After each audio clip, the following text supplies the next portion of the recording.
সালাম আলাইকুম। আজকে ডিউটিতে এসেছিলাম সকাল 6টা 6:30 দিকে।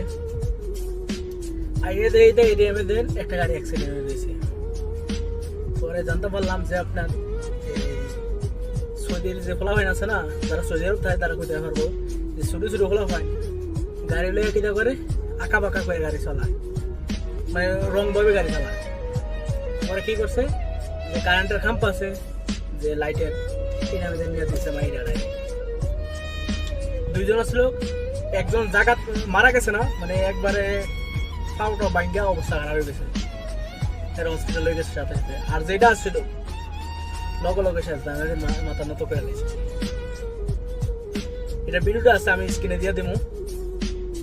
তারপরেও আমরা যারা রাস্তার সাইডে কাজ করি বা রাস্তার মধ্যে কাজ করি তারা সতর্ক হয়ে থাকবেন যে এইসব গাড়ি দেখলে যাতে আমরা একটু সাইড হয়ে যাই আগে আগে।